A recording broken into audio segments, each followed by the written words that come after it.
En el año 3200 a.C., las estrellas no eran solo puntos de luz, eran ojos fríos, calculadores, pacientes como solo pueden serlo los seres que viven milenios, desde una órbita invisible a cualquier instrumento de la época. Una flota silenciosa observaba el planeta azul, con la precisión de un depredador que espera.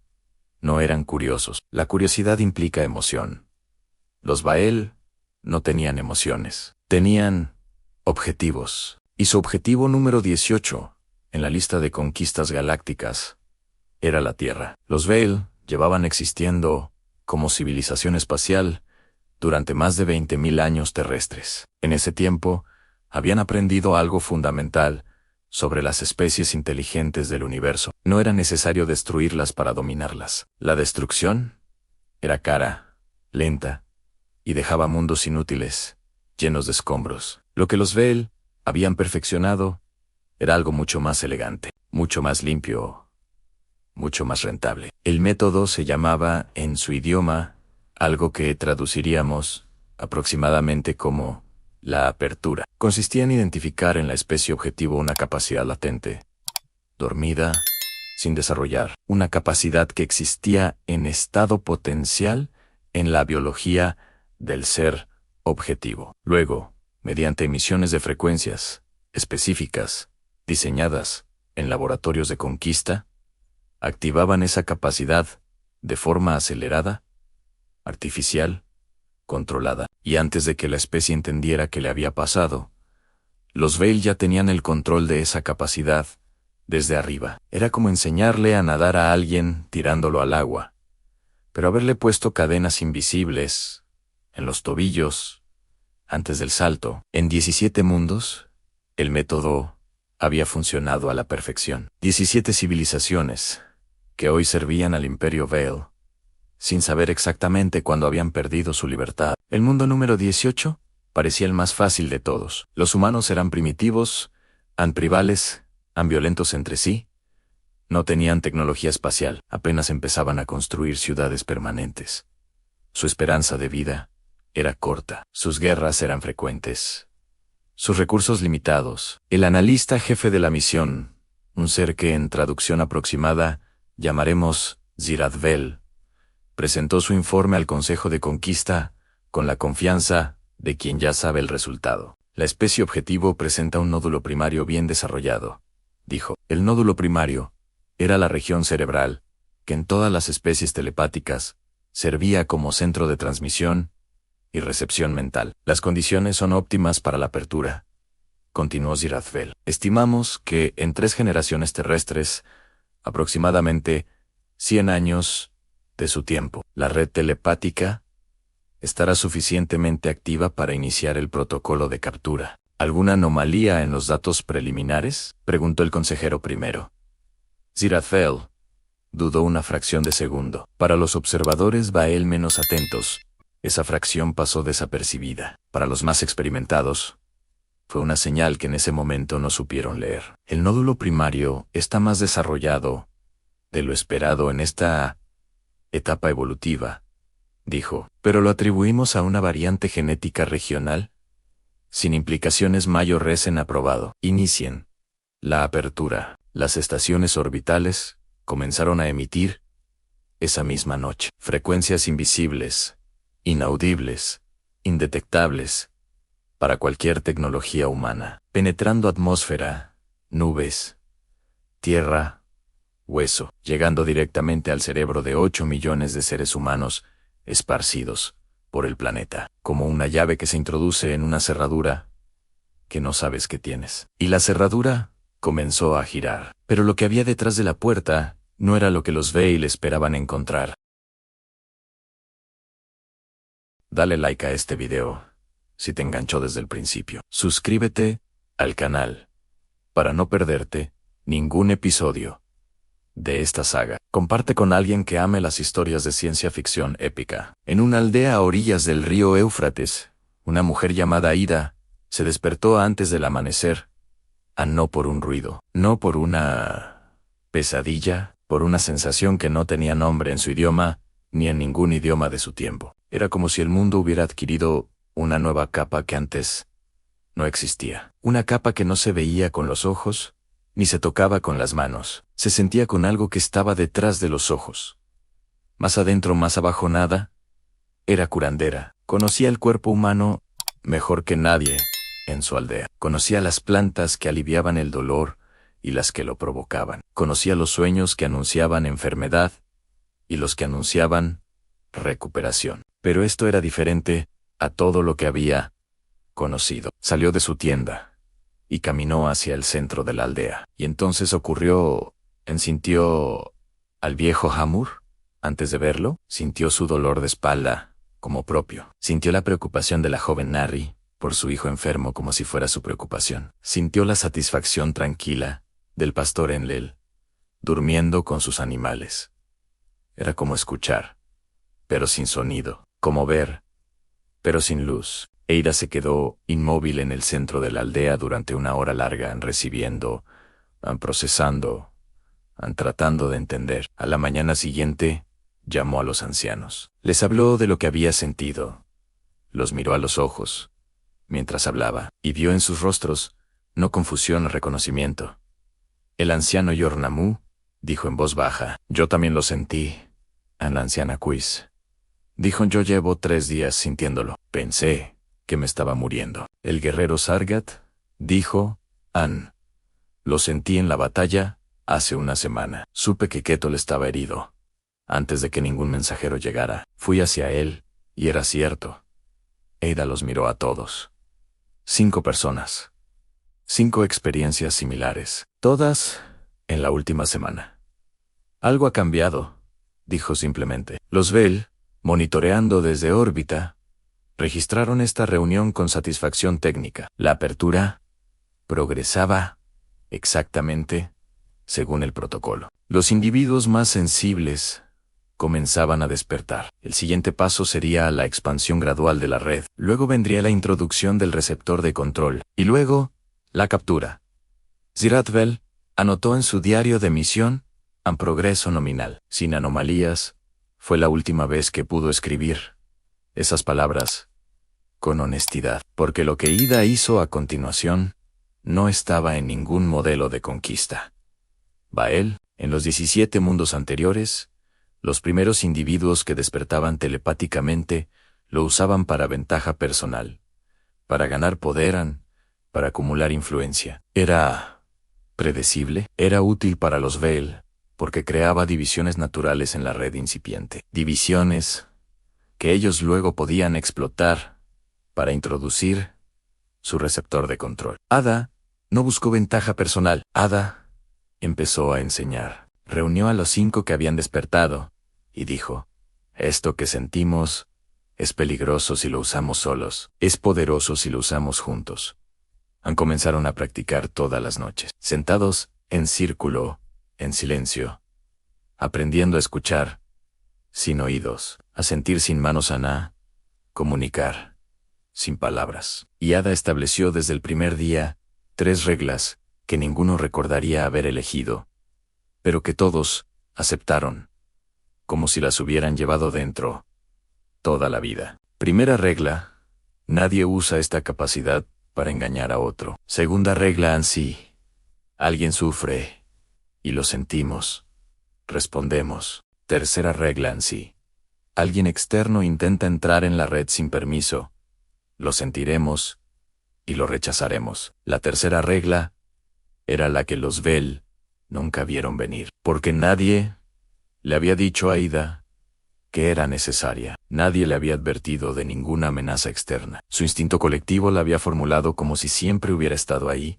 esperando ser dicha. Los Vel registraron las reuniones nocturnas con creciente interés científico. La estructura que la especie estaba formando era inusual, pero no alarmante.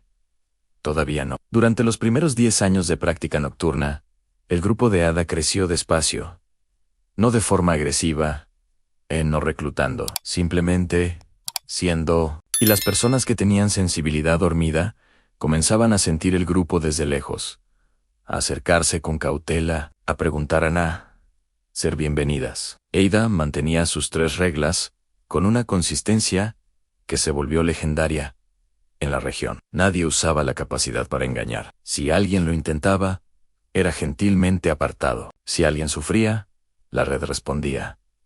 Sin excusas, sin condiciones, sin esperar reciprocidad. Y si algo externo intentaba entrar sin permiso, lo sentían y lo bloqueaban juntos. La tercera regla se activó por primera vez en el 15º año del grupo. Una noche, todos sintieron simultáneamente algo que no venía de ninguno de ellos. Una presión, una frecuencia, algo que intentaba cuña entre sus conexiones. Sin discutirlo, sin coordinación verbal, los 12 miembros del grupo en ese momento cerraron filas, proyectaron hacia afuera una coherencia tan densa y compacta que la señal intrusa, cualquiera que fuera, simplemente resbaló, como agua, sobre piedra pulida. A la mañana siguiente, Eda les preguntó a todos si habían sentido lo mismo. No todos confirmaron, todos con las mismas palabras. Algo intentó entrar. Lo rechazamos juntos. Nadie tenía explicación de dónde venía esa presión. Nadie necesitaba la explicación para saber que la respuesta correcta había sido resistir. Los Bael, monitoreando desde órbita, catalogaron este evento como respuesta inmunológica espontánea, a nivel de preocupación bajo. Acción recomendada, a continuar con el protocolo. Error de evaluación más costoso en toda la historia de la misión. Las emisiones continuaron. La red se expandió. Más individuos despertaron. En el Valle del Indo, en las costas del Nilo, en las llanuras de lo que sería China. Siempre el mismo patrón, despertar individual, seguido rápidamente de organización colectiva. Zeratvel lo anotó como curiosidad cultural, pero sin cambiar el protocolo. Después de 90 años terrestres, era momento de introducir el receptor de control. El receptor era un humano seleccionado, cuidadosamente, entre los más sensibles, telepáticamente. Alguien con suficiente influencia social para que sus instrucciones fueran seguidas. Los Bael lo identificaban, lo exponían a una frecuencia especial que creaba una sintonía entre su nódulo primario y las transmisiones Veli. El individuo no sabía lo que le ocurría, simplemente comenzaba a recibir pensamientos que creía propios, pero que venían de arriba, y los transmitía a la red como si fueran intuiciones, revelaciones, sabiduría personal. En 17 mundos, este había sido el momento de la victoria. El receptor elegido en Mesopotamia era un sacerdote joven, llamado Anubel, inteligente y carismático, telepáticamente sensible, bien conectado socialmente. Las emisiones especiales comenzaron a dirigirse hacia él durante 3 meses. Anubel comenzó a recibir pensamientos que no reconocía como propios, pero que no rechazaba. Pensamientos sobre organización social, sobre quién debería liderar, sobre qué era correcto. Comenzó a transmitirlos en sus ceremonias. La gente lo escuchaba, lo seguía. Los Veil esperaron con la confianza de quien ha hecho esto 17 veces antes. Y entonces, la red rechazó a Anubel. No con violencia, no, con confrontación, con algo más silencioso y más absoluto. Los miembros de la red, que conocían a Anubel, comenzaron a notar que su tono había cambiado. No su tono de voz, en su tono mental, esa firma única que cada mente tiene en la red. El tono de Anubel se había vuelto extraño, parcialmente ajeno, como una canción conocida tocada con un instrumento que no pertenece a esa música. Sin discusión, sin debate, sin que nadie tomara una decisión consciente, la red comenzó a excluirlo suavemente. No lo atacaron, no lo confrontaron, simplemente dejaron de compartir con él las cosas importantes. Las decisiones reales de la comunidad comenzaron a ocurrir en conversaciones donde Anubel no estaba. En 3 meses, el receptor de control más cuidadosamente seleccionado de la historia Vel era, en la práctica, irrelevante para la red que debía controlar. Ziratfel revisó los datos durante una semana entera antes de aceptar lo que veía. El protocolo de captura había fallado. Seleccionó otro receptor. Más cuidadosamente esta vez, la red lo rechazó en 6 semanas. Seleccionó un tercero. Lo rechazaron en 1 mes. Para el cuarto intento, los Veil Habían modificado la señal de control con tanta sutileza que ningún instrumento que hubieran construido podría detectar la diferencia. La red humana la detectó en 2 semanas. Zirathvel envió un mensaje al Consejo. Anomalía de nivel 2 en protocolo de captura. El Consejo respondió. Ajuste el protocolo. Continúe la misión. Zirathvel ajustó. La red humana respondió con sofisticación. Cada vez era como una partida de ajedrez, donde tu oponente aprende más rápido que tú. Suscríbete ahora para seguir esta historia increíble. Dale like si esta batalla invisible entre especies te tiene al borde del asiento.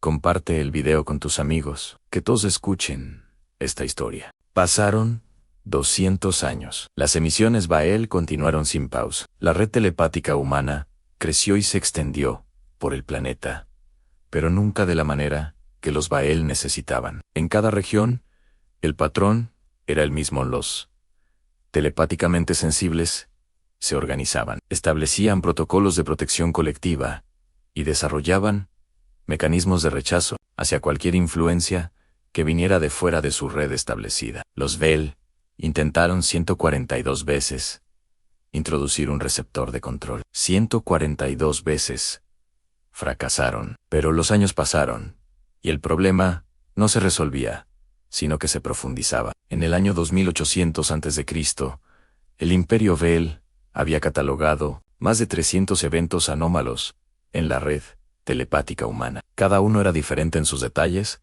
pero idéntico en su conclusión esencial. Los humanos no solo resistían la captura, aprendían de cada intento. La red que existía en el año 2800 era más sofisticada que la que existía en el año 3200, cuando comenzaron las emisiones Bael, no linealmente más sofisticada, exponencialmente más sofisticada, como si cada generación construyera sobre los aprendizajes de la anterior, de una manera que no era solo cultural, sino también biológica y genética. Los Bael tenían evidencia de que el nódulo primario humano había aumentado en densidad neuronal en el transcurso de esos 400 años de activación artificial acelerada. La especie estaba adaptándose físicamente a la capacidad que habían activado artificialmente, haciéndola más eficiente, más robusta, más difícil de interferir desde fuera. Era como si el cuerpo humano hubiera recibido una herramienta nueva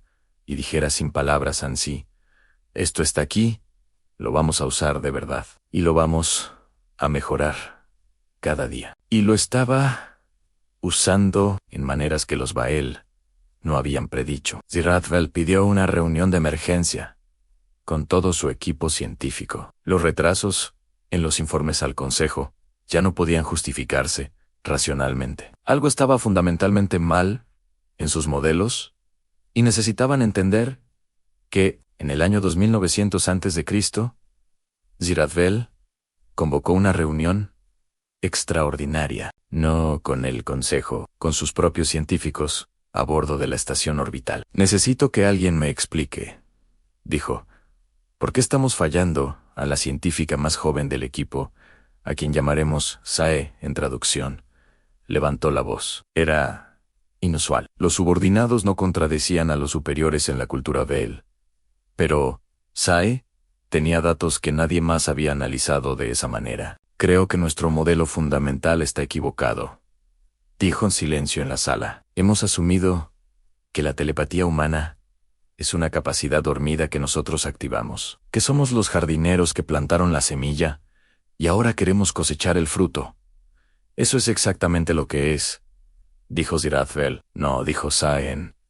He revisado los registros genéticos de la especie. El nódulo primario en humanos no es una estructura vestigial o sin usar. Tiene marcas de actividad que datan de al menos 400.000 años terrestres.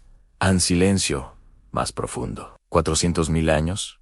Repitió Zirathvel. Sí, mucho antes de que tuviéramos conocimiento de esta especie. Mucho antes de cualquier interferencia nuestra. Los humanos han tenido alguna forma de red empática colectiva desde sus orígenes como especie, Pero no es consciente ni articulada, dijo Zeradvel. No es lo que nosotros activamos.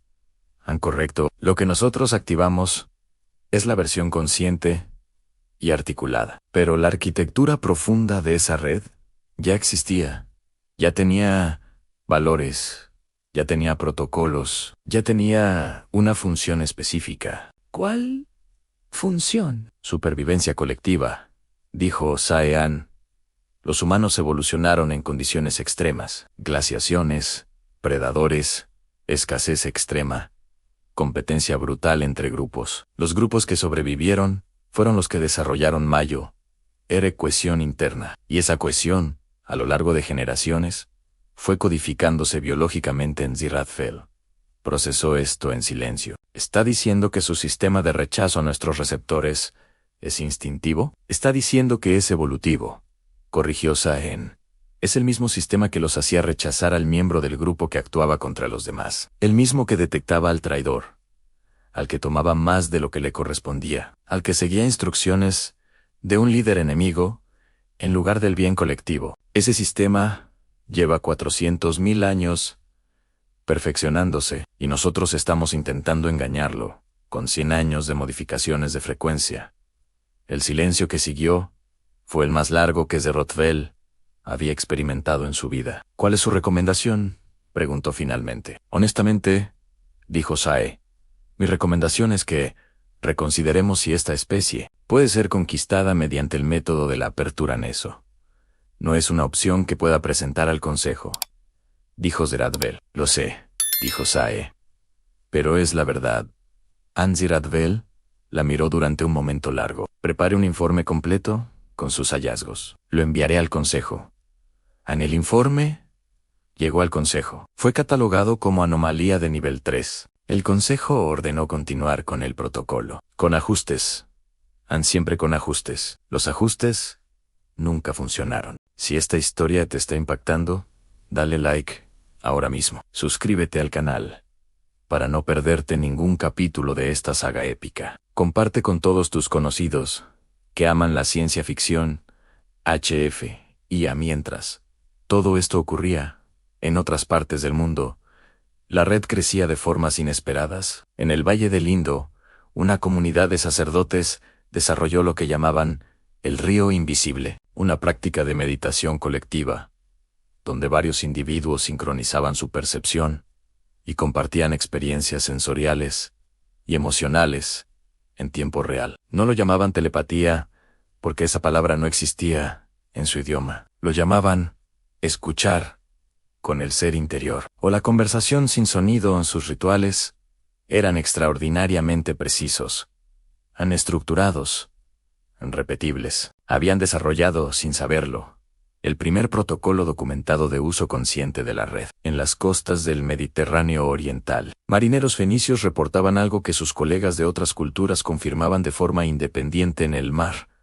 La red era más clara. Lejos de la tierra firme y sus miles de presencias, los telepáticamente sensibles podían sentir la red con más nitidez.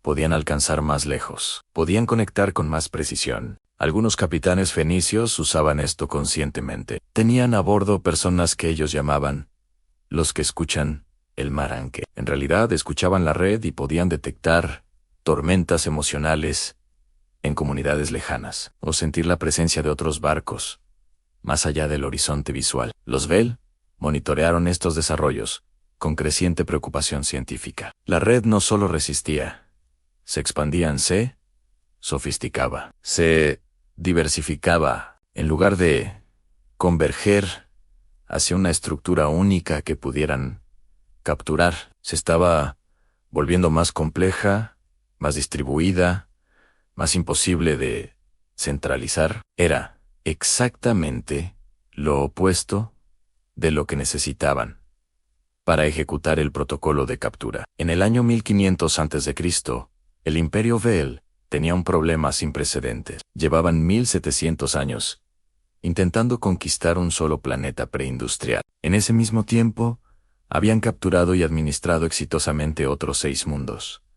La Tierra era su fracaso más largo, su misterio más costoso, su obsesión más irracional, y estaba volviéndose más complicada con cada generación humana que pasaba, porque los humanos no se estaban quedando quietos. En Grecia, en Egipto, en la India, en China, habían surgido tradiciones filosóficas y espirituales que, vistas desde arriba, eran algo más que simple reflexión intelectual. Eran intentos de mapear y comprender la red telepática colectiva desde adentro. Los filósofos griegos hablaban del nous, la mente universal, que conectaba a todos los seres. Los Vedas indios describían un campo de conciencia que subyacía a toda experiencia individual. Los taoístas chinos hablaban del flujo invisible, que conectaba todo lo que existe. Ninguno de ellos tenía el vocabulario de los Veil para describir lo que intuían, pero todos estaban describiendo la misma cosa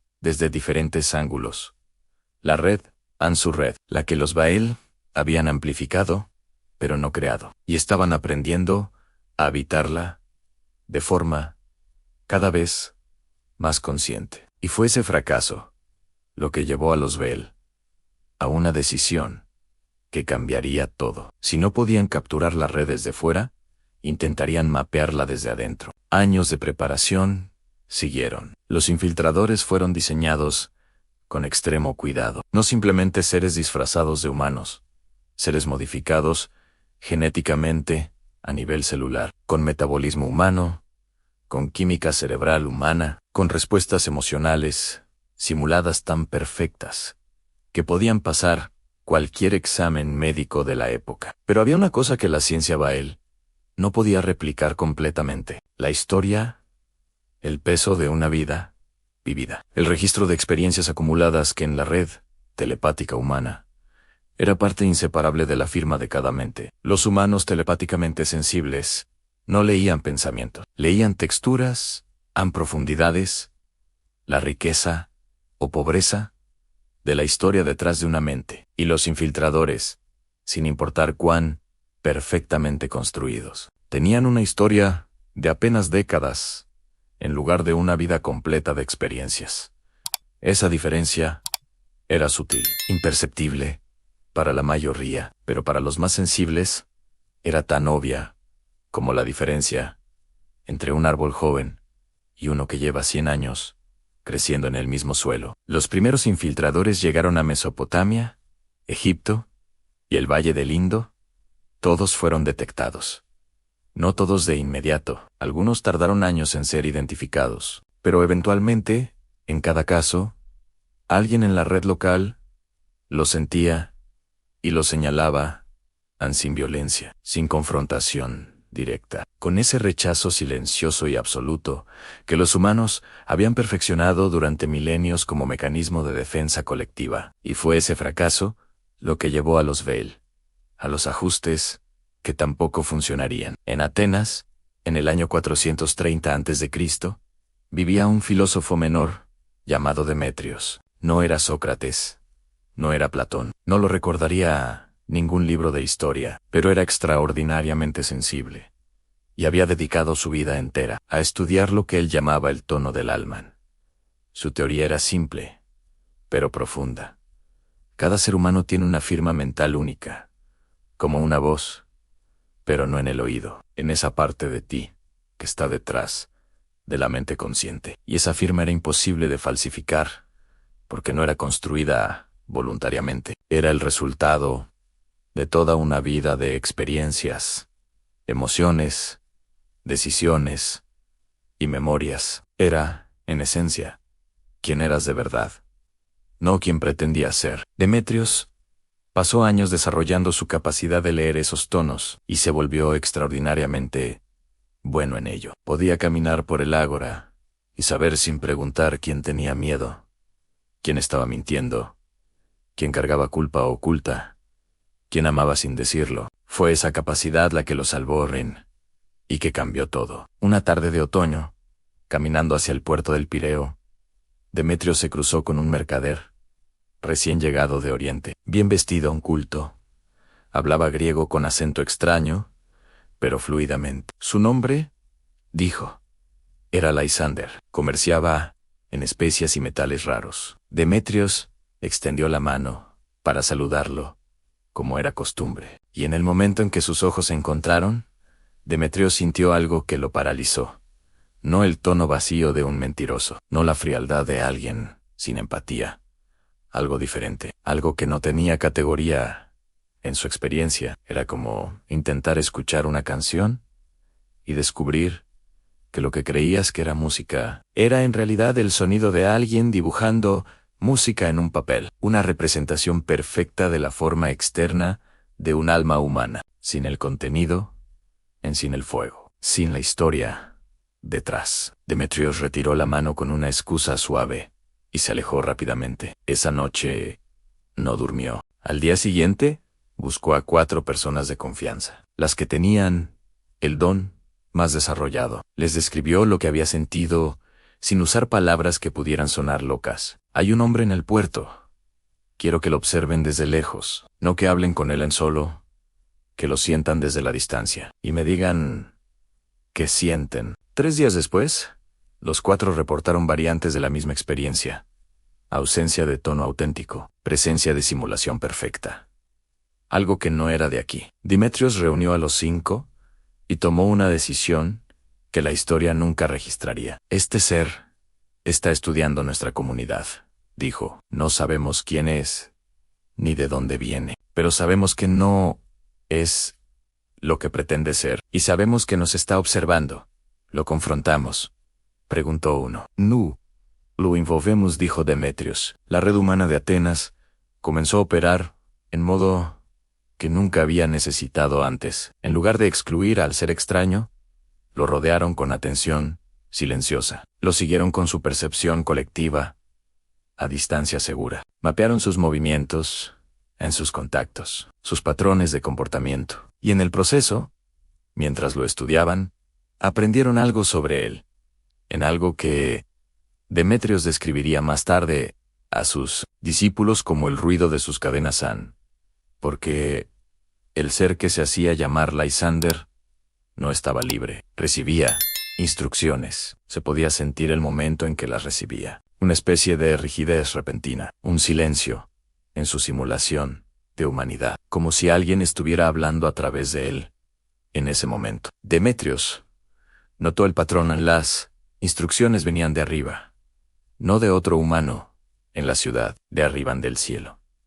De algún lugar sobre la tierra. No tenía palabras para eso, no tenía concepto para eso, pero lo sabía con la certeza que da la percepción directa, sin interpretación. Dale like si esta historia te tiene completamente atrapado. Suscríbete al canal ahora mismo para no perderte nada. Comparte este video porque el mundo necesita escuchar estas historias. El infiltrador Bael, que llevaba el nombre de Lysander, era de los mejores de su especie, entrenado durante décadas para simular humanidad perfectamente. Su cobertura había resistido 10 años en diferentes ciudades mediterráneas sin problemas, pero en Atenas, algo era diferente. Podía sentir vagamente que era observado. No con ojos, con algo más en sus instrumentos internos. Tecnología Veil, implantada en su cuerpo modificado. Detectaban pulsos de atención dirigida que no venían de ninguna fuente tecnológica identificable. Venían de personas, de mentes humanas ordinarias, aparentemente, pero con una coherencia y una persistencia que sus modelos no explicaban. Transmitió su situación a la estación orbital. El protocolo era claro en retirarse, pero antes de que pudiera ejecutar la extracción, Demetrios y 4 acompañantes se acercaron a él en una taberna del puerto y lo invitaron a cenar. Lysander evaluó la situación. No había señales de hostilidad. No había armas visibles. Eran simplemente 5 humanos que querían hablar con el mercader extranjero. El protocolo secundario decían mantener cobertura, recopilar información, retirarse al siguiente día. La cena duró 4 horas. Los 5 humanos hablaron con Lysander de filosofía, de viajes, de dioses y de naturaleza. Todo perfectamente normal.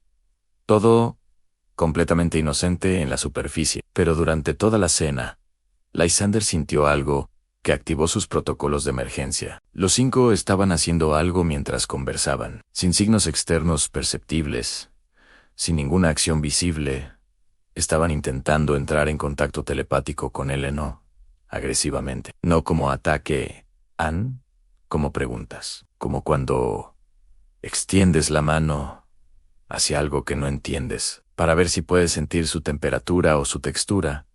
Curiosidad, genuina, profunda, metódica curiosidad. Lysander activó bloqueos de nivel 4, los más altos. En su repertorio, nunca había necesitado nivel 4 contra una especie sin tecnología. Los humanos sintieron los bloqueos. Demetrios lo vio en sus rostros brevemente. Esa fracción de segundo, donde un camino se cierra de repente y tienes que ajustar. Cambiaron su enfoque sutilmente. En lugar de intentar entrar, comenzaron a escuchar desde fuera, mapeando la arquitectura del bloqueo, catalogando sus características, aprendiendo sobre el obstáculo, en lugar de intentar superarlo. Cuando Lysander salió de esa taberna y transmitió su reporte urgente a la estación orbital, sus superiores lo extrajeron esa misma noche, pero dejó algo atrás, sin saberlo. Durante 4 horas, 5 mentes humanas habían estado en contacto indirecto con la arquitectura de tecnología Bell de nivel 4. No la entendían, no podían replicarla, pero la habían catalogado en su red como un patrón nuevo, un patrón que describía algo que venía de fuera de la experiencia humana conocida, y ese patrón fue transmitido a través de la red, de maestro a discípulo, de comunidad a comunidad, de generación a generación, no como conocimiento técnico, como reconocimiento instintivo, como la diferencia entre un predador conocido y uno nuevo, grabada en el instinto colectivo de la especie. Los Bell perdieron 32 infiltradores más en los siguientes 200 años. Todos detectados, todos de la misma manera. La red humana había desarrollado la capacidad de identificar cualquier mente que usara bloqueos tecnológicos en lugar de los bloqueos naturales humanos. Era como detectar a alguien que llevaba una máscara perfecta, pero respiraba diferente. En el año 200 de nuestra era, el Consejo Bell convocó una reunión extraordinaria. Llevaban 2400 años intentando conquistar la Tierra. Era la misión más larga, más cara y más frustrante de su historia. El nuevo arquitecto principal se llamaba Kel'Dath. Era conocido por su análisis frío y su disposición a decir verdades incómodas. Les voy a presentar 3 hechos que debemos aceptar antes de continuar, dijo al consejo. Primero, el protocolo de la apertura funcionó en su objetivo de activar la telepatía humana. La red existe, es real, es funcional. En ese sentido, la misión fue un éxito técnico. Segundo, el protocolo de captura de red ha fallado en 189 intentos. No estamos fallando por errores técnicos. Estamos fallando por razones estructurales. En tercero, cada intento de captura que realizamos no solo falla, nos cuesta información. La red humana aprende de cada intento. Se vuelve más sofisticada, más resistente, más consciente de nuestra presencia con cada fracaso. El consejo escuchó en silencio. ¿Cuál es su recomendación, arquitecto principal?, preguntó el consejero primero. Retirada estratégica, dijo Kel'Dath. El silencio que siguió fue casi físico. Explíquese, dijo el consejero primero, con voz plana. Los humanos han convertido la capacidad que nosotros activamos en algo que no predeciamos, no en una herramienta de comunicación que podemos hackear. La han convertido en un sistema inmunológico colectivo, un sistema que tiene 400.000 años de arquitectura evolutiva detrás, que aprende de cada ataque, que distribuye ese aprendizaje a toda la red, que rechaza instintivamente cualquier control externo no consensuado. ¿Y si aumentamos la potencia de las emisiones de supresión?, preguntó un consejero. Ya lo intentamos en el siglo IV. La red no se apagó. Se fragmentó. Los fragmentos sobrevivieron, y los sobrevivientes se adaptaron para operar en modo de pulsos. Si aumentamos la potencia, lo único que lograremos es acelerar esa adaptación. Y si atacamos directamente, eliminamos la especie y empezamos de cero con el planeta. En Kel'Dath lo miró fijamente. Si atacamos directamente y fracasamos, lo cual es posible, Dado su historial, habremos enseñado a la especie más adaptativa que hemos encontrado exactamente cómo funciona nuestra tecnología de ataque. Y entonces ya no estaremos hablando de un planeta que nos resiste. Estaremos hablando de una especie que nos viene a buscar en silencio muy largo. ¿Cuánto tiempo tenemos antes de que alcancen el espacio?, preguntó el consejero primero. A su ritmo actual de desarrollo tecnológico, estimamos entre 2000 y 3000 años terrestres. Aunque su ritmo de desarrollo se está acelerando, podría ser menos. Mi recomendación es cuarentena y monitoreo pasivo. Ninguna interferencia adicional, dejar que desarrollen su tecnología naturalmente. Cuando alcancen el espacio, lo enfrentaremos con conocimiento completo de lo que son, y con estrategias que no dependan de telepática. El Consejo deliberó durante 6 meses. La decisión final fue 5 votos a favor de retirada, 2 en contra. Las estaciones orbitales comenzaron a desactivarse en el año 247 de nuestra era. Los Veel se retiraron más allá del borde del sistema solar y esperaron. Lo que ellos no sabían era lo que ocurriría en los siguientes siglos en la Tierra. Si llegaste hasta aquí, eres increíble. Dale like al video. Suscríbete para escuchar el final de esta historia épica. Comparte con todos tus amigos, porque esta historia merece ser escuchada por el mundo entero. Sin las emisiones supresoras Bell, la red telepática humana comenzó a recuperarse lentamente, como un bosque después de un incendio lento, gradual, pero inevitable. En los primeros años después de la retirada Bell, la diferencia fue apenas perceptible. Los practicantes de los núcleos notaron que la presión constante había cesado, esa presión que habían aprendido a ignorar conscientemente, pero que siempre había estado ahí, como un ruido de fondo que solo notas cuando desaparece y el silencio llega de repente. En ese silencio nuevo, la red comenzó a respirar de forma diferente, más profunda, más expansiva, menos defensiva. Los núcleos que durante generaciones habían operado en modo de supervivencia comenzaron tentativa y gradualmente a explorar modos de operación que no eran solo defensa. Comenzaron a conectar entre sí de formas que la presión anterior había hecho demasiado peligrosas. Núcleos en Persia, haciendo contacto cuidadoso con núcleos en la India, núcleos en el norte de África, resonando con núcleos en el Mediterráneo, no como una red única y centralizada. Eso lo habían aprendido que era peligroso, como una red de redes, distribuida, descentralizada, sin punto único de falla. Cada núcleo autónomo, pero conscientemente parte de algo más grande, como las estrellas que forman constelaciones, sin estar físicamente conectadas entre sí. A los Bell, monitoreando desde el borde del sistema solar, registraron este cambio. Sus instrumentos mostraban un aumento sostenido en la coherencia de la red humana, pero sin interferir, sin las emisiones activas. Los datos eran puramente observacionales, y los datos observacionales no capturaban lo más importante. No capturaban el hecho de que los humanos, en ese período de relativa paz, estaban construyendo algo que no tenía equivalente en ningún mundo que los Bell hubieran estudiado. Una cultura de la red, una tradición consciente de su propia naturaleza. Filosofías que la describían sin nombrarla. Artes que la expresaban sin explicarla. Religiones que la intuían sin entenderla técnicamente. Cada civilización humana, desde ángulos culturales completamente diferentes, llegando a intuiciones similares sobre la naturaleza interconectada de la existencia. No porque se hubieran puesto de acuerdo, sino porque todos bebían de la misma fuente, la misma red antigua que los unía por debajo de todas sus diferencias superficiales. Los núcleos que habían sobrevivido siglos de supresión eran más pequeños que antes, pero eran más duros, más conscientes, más organizados. Y tenían algo que ninguna generación anterior había tenido.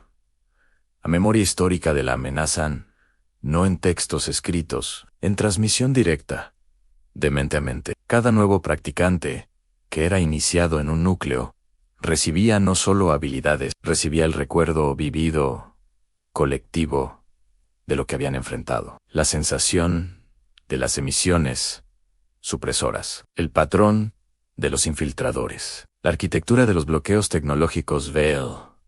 Todo catalogado, refinado, transmitido como conocimiento operativo. Era un archivo vivo, una biblioteca que no necesitaba papel, una historia que no necesitaba ser contada en palabras para ser recordada. En el siglo XII, en una ciudad de lo que hoy es Turquía, un grupo de 12 practicantes documentó algo extraordinario en sus registros internos. Podían sentir, en el cielo nocturno, presencias que no eran estrellas, no en el sentido visual, en el sentido de la red, puntos de atención organizada, dirigida hacia la tierra, observadores en silenciosos, impacientes en fríos, los llamaron, en su lenguaje interno, los que miran desde arriba y desarrollaron un protocolo específico para cuando sentían su atención enfocarse en alguien. La red envolvía a esa persona con atención colectiva, creando lo que llamaban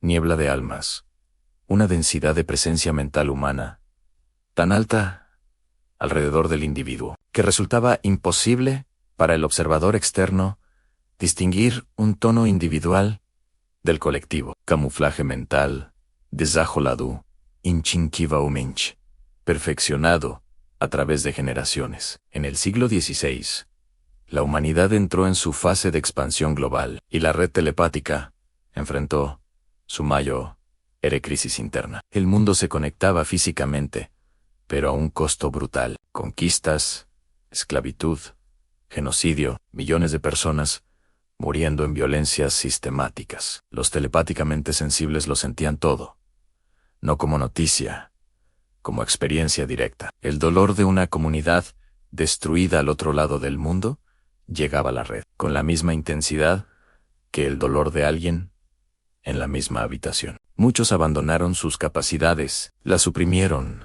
voluntariamente. El precio de estar en la red era demasiado alto.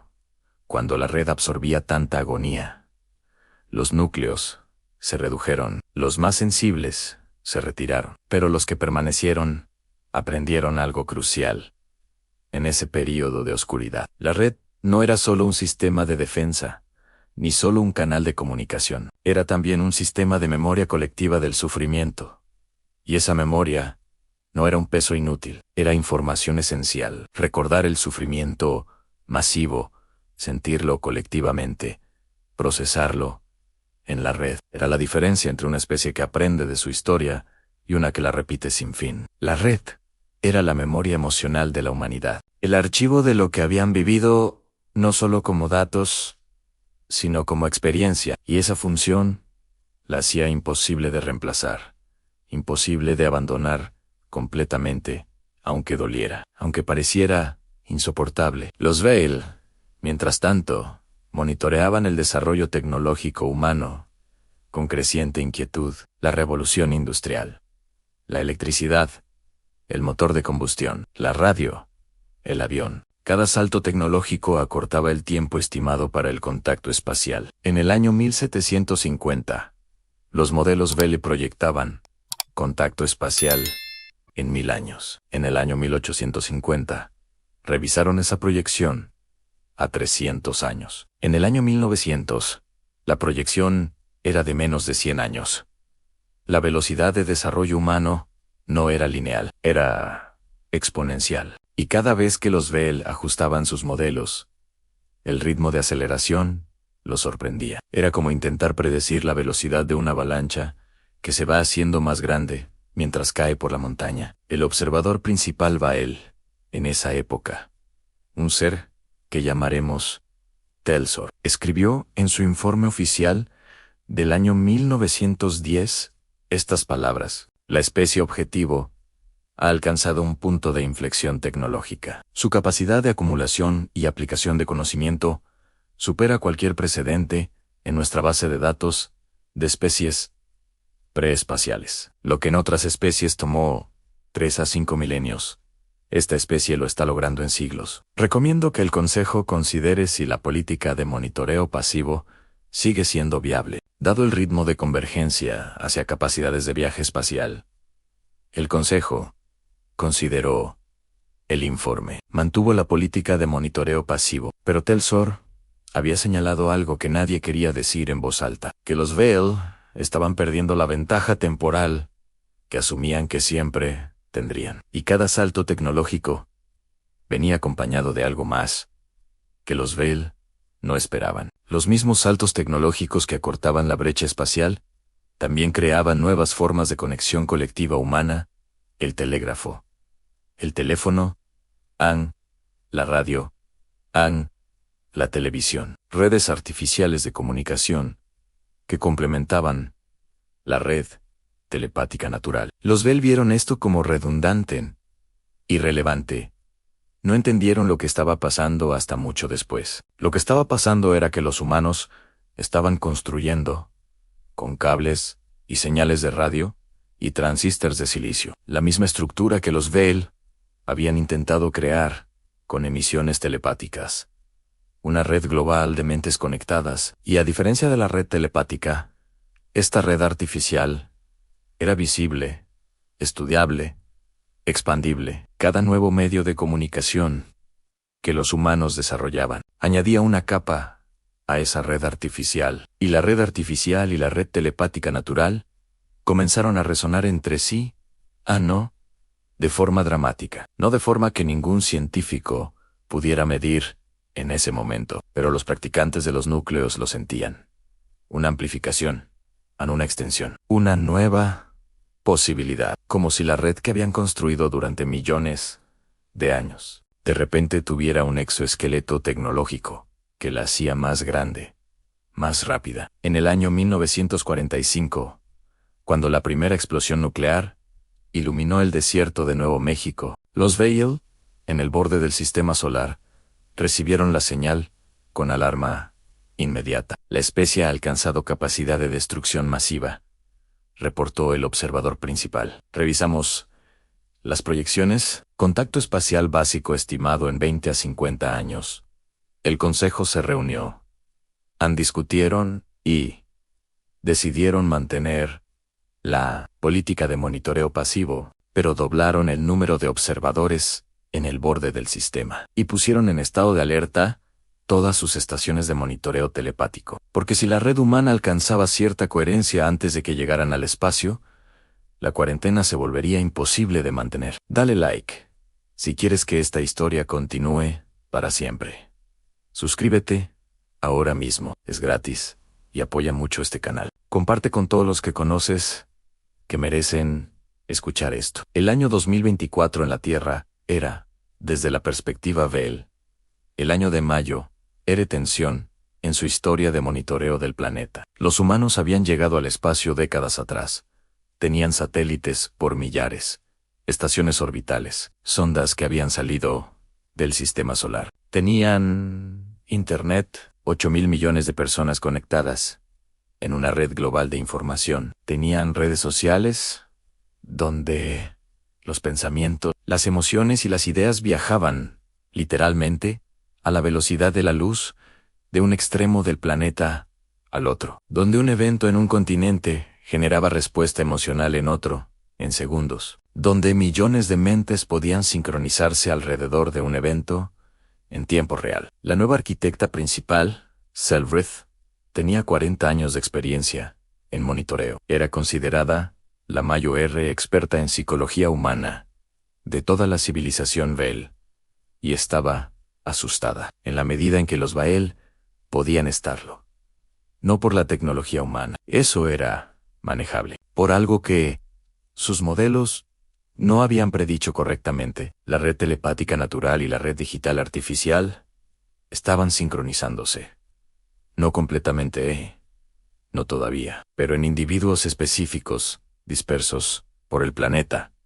La sincronización ya había comenzado. Personas que eran extraordinariamente sensibles telepáticamente y que también pasaban mucho tiempo en las redes digitales. Personas que comenzaban a experimentar algo que no tenía nombre en ningún idioma humano. Una especie de conciencia de la red una percepción de los patrones globales de la red, no el contenido específico. El tono, el estado emocional colectivo del planeta en tiempo real, como un termómetro, pero para la salud emocional de la civilización entera. Y algunos de esos individuos, los más sensibles, comenzaban a sentir algo más en presencias en el borde del sistema solar. No las nombraban así.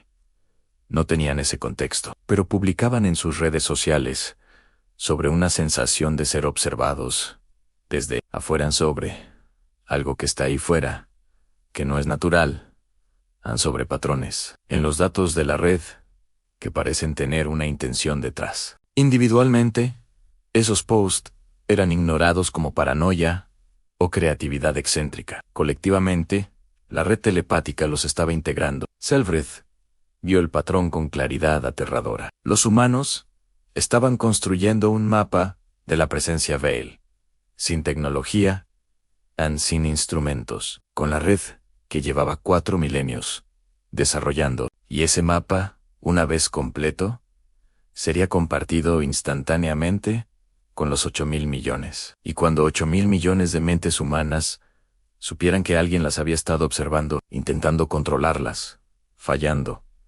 retirándose y esperando pacientemente, la reacción sería impredecible. Selfridge convocó al consejo de emergencia. «Tenemos una ventana temporal», dijo Anne pequeña, «quizás de 10 años, Anne, para hacer contacto voluntario antes de que ellos nos encuentren». ¿Contacto voluntario? Con una especie que no sabemos cómo reaccionará cuando descubra que intentamos conquistarla durante 4.000 años. Exactamente. Si hacemos contacto ahora y controlamos la narrativa, tenemos alguna posibilidad de establecer una relación que no sea de guerra. Si esperamos a que nos descubran ellos, no tendremos ninguna. ¿Qué les diríamos? Selfridge tardó un momento en responder. Era una pausa inusual en ella, y todos, en el consejo, la notaron. «La verdad», dijo finalmente, «lo que intentamos, ¿por qué fallamos? Lo que aprendimos sobre ellos en el proceso». El consejo tardó 1 mes en deliberar esta vez, no 6 meses, en 1 mes. La velocidad era señal de urgencia, reconocida. La decisión fue 6 votos a favor, 1 en contra. Se preparó el protocolo de contacto voluntario. Selfridge supervisó personalmente cada detalle. No sería una transmisión de radio, no sería una nave visible en el cielo. Sería una comunicación a través del único canal que ambas civilizaciones compartían. La red AN, la misma que habían intentado capturar, la misma que los había resistido. Esta vez, no como intrusión AN, como llamado, como golpear a una puerta en lugar de intentar forzarla. La señal fue emitida en el año 2024, en el mes de octubre, un martes por la tarde. Llegó a 47 individuos en 32 países simultáneamente. Todos extraordinariamente sensibles. Todos con años de práctica en la red. Todos sintieron lo mismo al mismo tiempo. Una presencia anorganizada, no humana, no amenazante. Y una pregunta sin palabras que cada uno de ellos interpretó de forma ligeramente diferente, pero cuyo significado central era idéntico para todos. ¿Podemos hablar? Dale like si sientes que esta historia te está moviendo algo dentro. Suscríbete para el próximo capítulo de esta saga. Comparte ahora con todos tus contactos. Esta historia no puede quedarse sin ser escuchada. Los 47 no se conocían entre sí, no pertenecían a la misma tradición. No hablaban el mismo idioma, pero a través de la red, en los minutos que siguieron a la señal, se encontraron de la única manera que podían en la red misma. Una reunión sin lugar físico, sin palabras, sin nombres, solo presencias, reconociéndose en el espacio compartido de la conciencia colectiva. Tardaron 3 horas en consensuar una respuesta.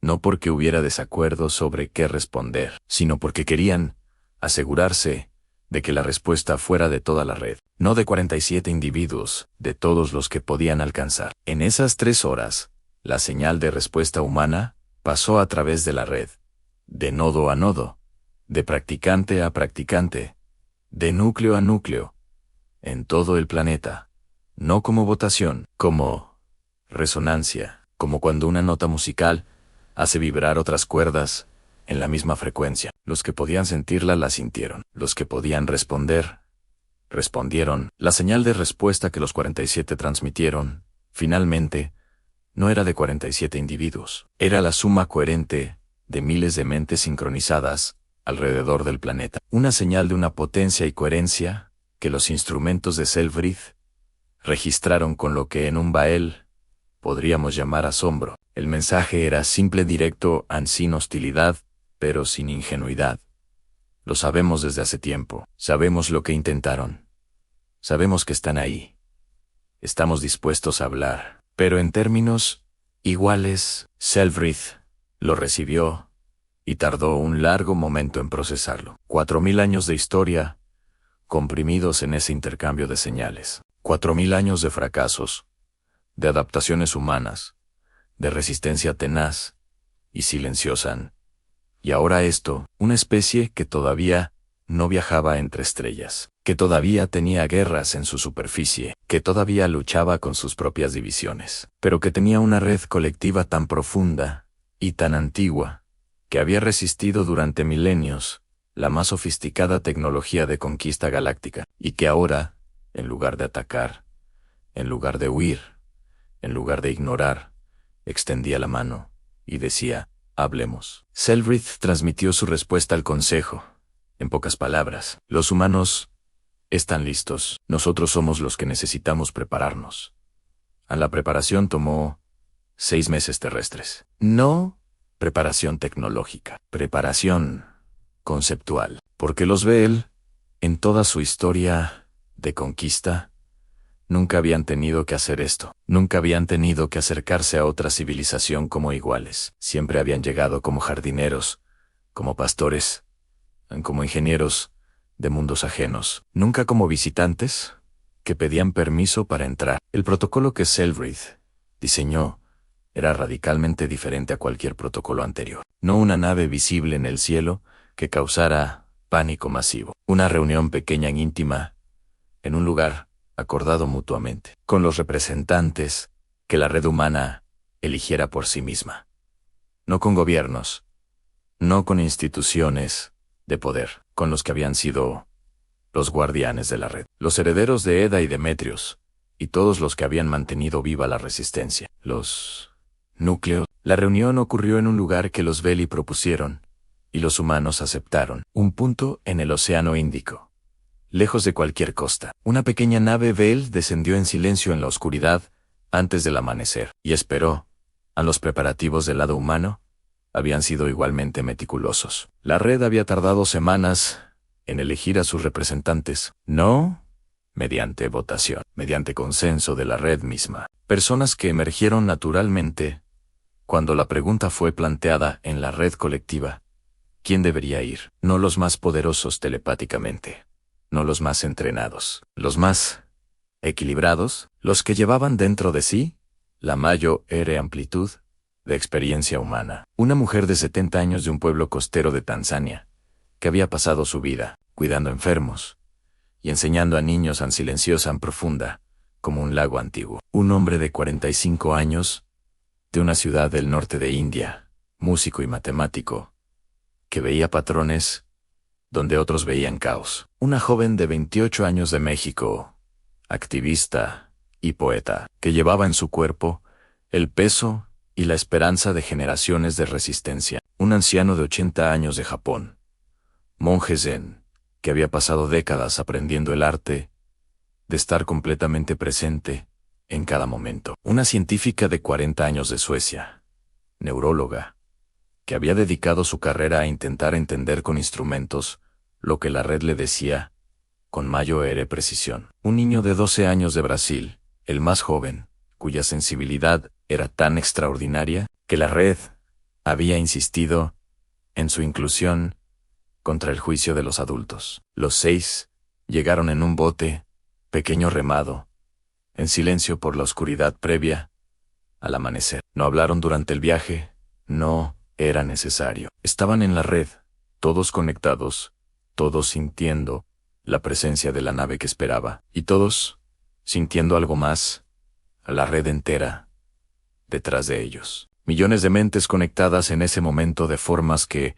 variaban desde la plena conciencia hasta el sueño inquieto, donde algo importante se siente sin entenderse. La humanidad entera, de una forma u otra, sabía que algo decisivo estaba ocurriendo. 6 humanos llegaron en un bote pequeño, 3 hombres, 3 mujeres, de 6 países diferentes, 6 idiomas nativos distintos, pero todos con el mismo don refinado durante años de práctica. Todos conectados a la red que en ese momento extendía su atención hacia ese punto del océano, como toda una especie, inclinándose para escuchar. Cuando Selbrecht salió de la nave al encuentro de los 6 humanos, lo que ocurrió no fue lo que ningún modelo de primer contacto predecía. No hubo discursos, no hubo intercambio de tecnología, no hubo declaraciones formales. Lo que ocurrió fue que Selbrecht, por primera vez en su vida, fue vista de verdad. No sus palabras, no su tecnología, no su civilización.